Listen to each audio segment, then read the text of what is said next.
This is the story for when your chance to speak finally comes and your hands shake, your heart pounds, your words feel fragile, and you have to decide whether to stay silent or step forward.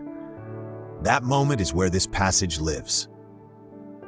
In Nehemiah chapter 2, verses 1 to 5, we read about a Jewish cupbearer serving the Persian king Artaxerxes. News about Jerusalem's broken walls has already crushed Nehemiah's heart. In this scene, the king notices his sadness and asks what is wrong.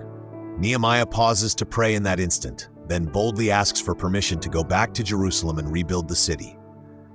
Observation first. Nehemiah is not a priest or prophet here.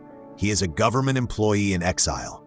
As cupbearer, he stands close to the king, trusted with the king's safety. The text notes the month and year, showing this is after a season of mourning and praying in chapter 1. It also tells us that being sad in the king's presence is unusual and risky. Nehemiah admits he is very afraid. Before he answers, he prays to the God of heaven. The Hebrew verb palal is used here, highlighting a quick, instinctive turning to God in the middle of conversation. Then he speaks clearly. He names the problem, asks to be sent, and even hints at a plan. Now, interpretation. For the original audience, this is a story of God working through a person in a secular court, not just in a temple. Nehemiah has prepared in advance through long private prayer and thinking.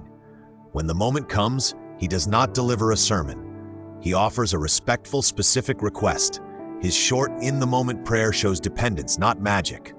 The word palal reminds us that prayer can be a quick reflex, not only a long ritual. This scene sits alongside Esther 4, where another Jewish court servant risks speaking to a king to protect her people.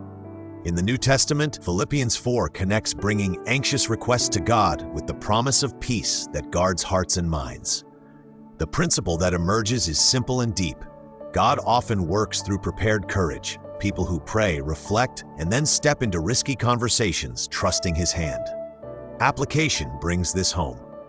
Many of our kings today are bosses, leaders, family members, or friends in positions we fear disappointing. Some burdens we carry are messy: a broken system at work, a strained relationship, a calling we cannot shake. The first action is to bring that weight to God repeatedly, as Nehemiah did in chapter 1, instead of only venting sideways. Name the situation, your fear, and what you think might be wise. The second action is to be ready for the moment when someone finally asks, "What is wrong?" or when an opening appears. In that moment, practice your own palal, a brief, silent turning to God. Help me speak truth with respect now. Then answer with both honesty and care.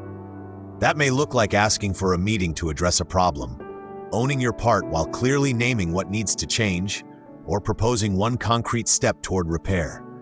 The outcome is not guaranteed, but your posture can shift from silent resentment to prayerful courage. God meets many people not only in their feelings, but in the sentences they dare to say after praying. Study it deeply, live it fully,